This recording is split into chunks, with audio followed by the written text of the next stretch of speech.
నమస్తే, welcome to Suman TV. మనిషి శరీరం చేసే వ్యాయామాల్లో అత్యుత్తమమైనది యోగా. ప్రపంచవ్యాప్తంగా ఎంతో ఆదరణకు నోచుకున్న యోగాలోని విశిష్ట ప్రక్రియలు యోగాని ప్రప్రథమ స్థానంలో నిలబెట్టగలిగాయి. అయితే యోగాతో అనేక అనారోగ్య సమస్యలకు చెక్ పెట్టవచ్చు అంటున్నారు. ప్రధానంగా చాలా మంది బాధపడే సమస్య థైరాయిడ్. థైరాయిడ్ కి సంబంధించి యోగాలో ఎలాంటి ఆసనాలు ఉన్నాయి, ఏ విధంగా సాధన చేస్తే థైరాయిడ్ నుంచి దూరం కావచ్చు, ఇలాంటి అనేక విశేషాలు మనతో పంచుకోవడానికి ప్రస్తుతం మనమున్న ప్లేస్ కాకినాడ రామారావుపేటలోని ఆదిగురు యోగపీఠంలో ఉన్నాము. ప్రస్తుతం మనతో పాటు సద్గురు సచ్చిదానంద గురూజీ ఉన్నారు. ఆయన అడిగి తెలుసుకుందాము. నమస్తే గురుగారు. నమస్తే అమ్మా. యోగాతో అనేక అనారోగ్య సమస్యలకు చెక్ పెట్టవచ్చు కదండి. ప్రధానంగా చాలా మంది ఇప్పుడున్న జనరేషన్ లో చాలా మంది బాధపడుతున్న సమస్య థైరాయిడ్. థైరాయిడ్ కి యోగాలో ఎలాంటి ఆసనాలు ఉన్నాయి, ఏ విధంగా సాధన చేస్తే థైరాయిడ్ నుంచి మనం దూరం కావచ్చండి? ముఖ్యంగా అమ్మా, ఈ రోజుల్లో చాలా మంది ఈ యొక్క థైరాయిడ్ అనేటువంటి హార్మోనల్ ఇంబ్యాలెన్స్ తో బాధపడుతూ ఉన్నారు. ముఖ్యంగా స్త్రీలలో ఇది చాలా ప్రధానమైనటువంటి సమస్యగా మారింది. ఒక 10 మంది స్త్రీలలో చూస్తే 4-5 చెప్పేటువంటి సాధారణమైన సమస్యగా థైరాయిడ్ అనేది మారిపోయింది. అయితే ఈ థైరాయిడ్ రావడానికి గల ప్రధానమైన కారణాల్లో ముఖ్యంగా శరీరంలో ఉండేటువంటి గ్రంథులు, అవి విడుదల చేసేటువంటి హార్మోన్లలో ఏర్పడేటువంటి అసమతుల్యత, ఈ యొక్క హార్మోనల్ ఇంబ్యాలెన్స్ అనేది ప్రధానమైనటువంటి సమస్యగా మారుతుంది. అయితే ఈ థైరాయిడ్ అనేది 2 రకాలుగా ఉంటుంది. Hypothyroidism and hyper thyroidism. మన యొక్క శరీరంలో థైరాయిడ్ అనేటువంటి ఒక గ్రంథి మన యొక్క కంఠం వద్ద ఉంటుంది. ఈ థైరాయిడ్ అనే గ్రంథి నుండి ట్రైఆక్సిన్ అండ్ ట్రైఐడోథైరోనిన్ అనేటువంటి T3, T4 అనే 2 హార్మోన్లు రిలీజ్ అవుతాయి. ఈ 2 హార్మోన్లలో హెచ్చుతగ్గులు ఏర్పడడం వల్ల, అలానే మన బ్రెయిన్లో ఉండేటువంటి పిట్యూటరీ గ్లాండ్ విడుదల చేసేటువంటి TSH, థైరాయిడ్ స్టిమ్యులేటింగ్ హార్మోన్ అంటారు. సో ఇందులో ఏదైనా హెచ్చుతగ్గులు ఏర్పడిన ఈ 3 రకాలైనటువంటి హార్మోన్లలో వచ్చేటువంటి మార్పుల వల్ల ఈ యొక్క థైరాయిడ్ వ్యాధిగా దాన్ని పరిగణిస్తారు. అయితే ఈ థైరాయిడ్ వ్యాధి ఎవరికైతే హైపో కండిషన్లో ఉందో లేదా హైపర్ కండిషన్లో ఉందో, ఈ 2 రకాలుగా ఉంటుంది. కొంతమందిని మనం చూస్తూ ఉంటాము, బాగా థైరాయిడ్ వచ్చిన తర్వాత బరువు పెరిగిపోతూ ఉంటారు. అంటే అది హైపో థైరాయిడిజంగా చెప్పచ్చు. అలానే హైపర్ థైరాయిడిజం అని ఉంటుంది. సో ఇందులో ఏమవుతుందంటే చాలా మంది ఆ థైరాయిడ్ సమస్య వచ్చిన తర్వాత బాగా సన్నబడిపోయి చాలా నీరసంగా, బలహీనంగా కనిపిస్తూ ఉంటారు. అయితే ఈ 2 కూడా థైరాయిడ్ వ్యాధులుగానే చూడాలి. అయితే ఇప్పటి సమాజంలో ఎక్కువ మంది థైరాయిడ్ వ్యాధి వచ్చాక బాగా బరువులు పెరిగిపోవడం అనేది చూస్తూ ఉన్నాము. దాన్ని హైపోథైరాయిడిజంగా చెప్పొచ్చు. అయితే ఈ సమస్య పూర్వం స్త్రీలలోనే ఎక్కువగా కనిపించేది. ఈ మధ్య కాలంలో ఇది పురుషుల్లో కూడా కనిపిస్తూ ఉంది. అయితే పురుషుల కంటే స్త్రీలలోనే ఇది ఎక్కువగా కనిపించేటువంటి సమస్యగా చెప్పొచ్చు. అయితే పూర్వం ఏంటంటే కొంత వయసు తర్వాత ఇది కనిపిస్తూ ఉండేది, కానీ ఇప్పుడు చిన్న పిల్లల్లోనే, స్కూల్ ఏజ్ పిల్లల నుండే ఈ థైరాయిడ్ వ్యాధి కనిపిస్తూ ఉంది. అయితే ఆహారపు నియమాల వల్ల కావచ్చు, లేదా కొన్నిసార్లు తల్లిదండ్రుల యొక్క జెనెటికల్గా కూడా పిల్లల్లో ఈ సమస్య కనిపిస్తూ ఉంది. ఎవరైతే తల్లి ఈ యొక్క థైరాయిడ్ సమస్యతో బాధపడుతూ ఉంటే ఆమె పుట్టేటువంటి బిడ్డల్లో కూడా ఈ సమస్య సర్వసాధారణంగా కనిపిస్తూ ఉంది. కాబట్టి అలానే శారీరక శ్రమ సరిగ్గా లేకపోవడం వల్ల, మానసిక ఒత్తిడి ఎక్కువగా ఉండడం వల్ల కూడా థైరాయిడ్ రావడానికి అవకాశాలు ఉన్నాయి. అయితే ఇటువంటి ఈ థైరాయిడ్ వ్యాధికి ఎన్ని రకాలైనటువంటి మందులు వాడుతున్నప్పటికీ దాని పరిపూర్ణమైనటువంటి పరిష్కారం అయితే కనిపించట్లేదని చాలా మంది వాపోతూ ఉంటారు. అయితే ముఖ్యంగా యోగ సాధన అనేది థైరాయిడ్ మీద అద్భుతమైనటువంటి పరిష్కారాన్ని అయితే చూపిస్తూ ఉంది.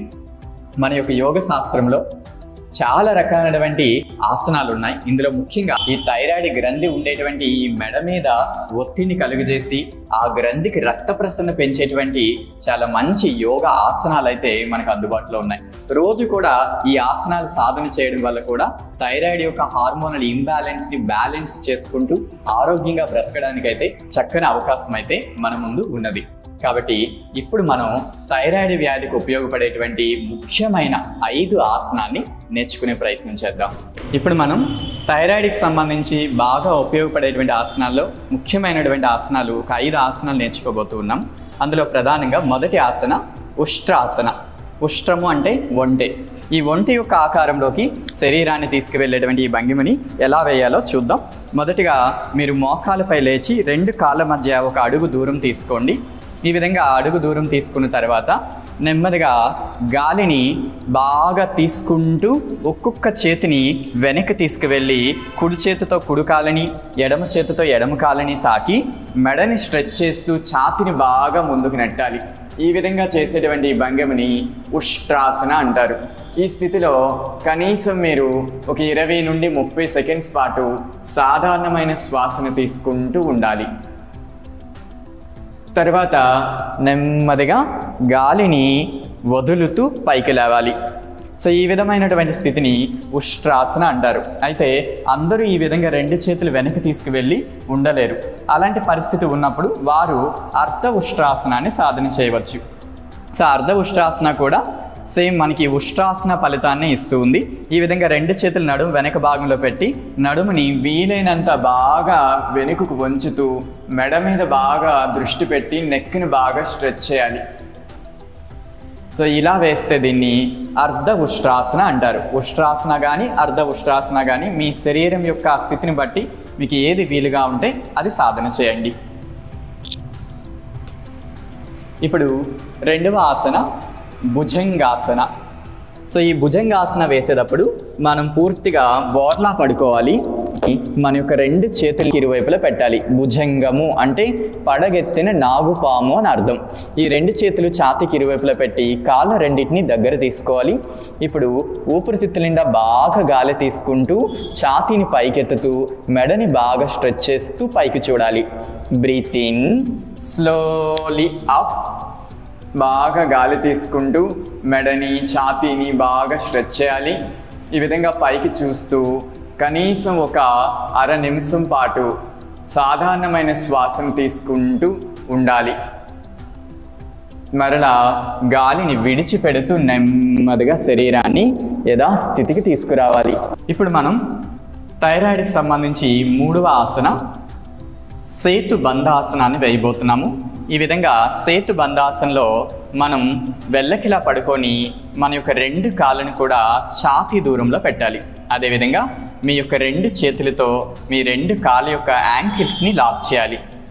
ఇప్పుడు ఊపిరితిత్తుల నిండా బాగా గాలి తీసుకుంటూ మీ యొక్క పొట్ట, నడుము, ఛాతీని పూర్తిగా పైకి లేపాలి. ఎంతలా అంటే మీ యొక్క గడ్డం ఛాతీకి తాకేంతలా పైకి లేపాలి. మీకు నేను మొదట్లోనే చెప్పాను, మన యొక్క థైరాయిడ్ గ్రంథి అనేది మెడ వద్ద ఉంటుందని. ఆ మెడపై ఒత్తిడి పడేటట్టుగా బాగా నడుముని పైకెత్తి మీ యొక్క ఛాతీని బాగా పైకి లేపాలి. చూడండి, శ్వాసను తీసుకుంటూ నెమ్మదిగా శరీరాన్ని పైకి లేపాలి. Breathe in, slowly up. ఈ విధంగా ఛాతీ మీ యొక్క గడ్డానికి తాకేటట్టుగా పైకి లేవాలి. సాధారణమైన శ్వాసను తీసుకుంటూ ఒక 30 సెకండ్స్ పాటు ఉండాలి. తర్వాత నెమ్మదిగా శ్వాసని విడిచిపెడుతూ మరలా యథాస్థితికి రావాలి. ఇప్పుడు కాళ్ళు చేతుల్ని ఫ్రీ చేసుకోవాలి. అలానే మెడని కూడా అటు ఇటు కొద్దిగా ఫ్రీ చేసుకోవాలి. దీన్ని సేతు బంధాసన అంటారు. సేతు అంటే బ్రిడ్జ్ అని అర్థం. అలానే ఇప్పుడు 4వ ఆసన సర్వంగాసన. సర్వ అంగ ఆసన అంటే శరీరంలోని సర్వ అవయవాలకి ఉపయోగపడేటువంటి ఆసనం. అది ఎలా చేయాలో చూడండి. ఇప్పుడు మీ యొక్క పూర్తి శరీరాన్ని మీ యొక్క చేతులపై బ్యాలెన్స్ చేసుకుంటూ పూర్తిగా పైకి లేపాలి. ఈ విధంగా మీ యొక్క శరీరం మొత్తాన్ని కూడా మీ హ్యాండ్స్ పై బ్యాలెన్స్ చేస్తూ పూర్తిగా కాలు స్ట్రైట్గా పైకి లేవాలి. ఇక్కడ కూడా వీలైనంత వరకు మీ యొక్క గడ్డం ఛాతీకి తగిలేటట్టుగా ప్రయత్నించాలి. ఈ విధంగా కాళ్ళను పూర్తిగా పైకి లేపడం వల్ల రక్త ప్రసరణ కాళ్ళ నుండి మెడ వైపుగా జరుగుతుంది. ఈ విధంగా రివర్స్ బ్లడ్ ఫ్లో అనేది ఎప్పుడైతే జరిగిందో మన మెడ వద్ద ఉండేటువంటి థైరాయిడ్ గ్రంథి అనేది స్టిమ్యులేట్ అయ్యి థైరాయిడ్ హార్మోన్స్ అనేవి బాగా విడుదలవుతాయి. సో నెమ్మదిగా గాలిని విడిచిపెడుతూ శరీరాన్ని నెమ్మదిగా యథాస్థితికి తీసుకొచ్చి రిలాక్స్ అవ్వాలి. ఇప్పుడు చివరి ఆసన 5వ ఆసన మత్స్యాసన. మత్స్యము అంటే చేప అని అర్థం. ఒక చేప ఆకారంలో శరీరాన్ని నిలిపేటువంటి స్థితి. ఇక్కడ మనం ఈ ఆసనాన్ని ఎలా వేయాలంటే మీ యొక్క 2 కాళ్ళని పద్మాసన స్థితిలో కానీ లేదా పద్మాసన వీలు కాని వాళ్ళు ఈ విధంగా సుఖాసన స్థితిలో కూడా పెట్టచ్చు.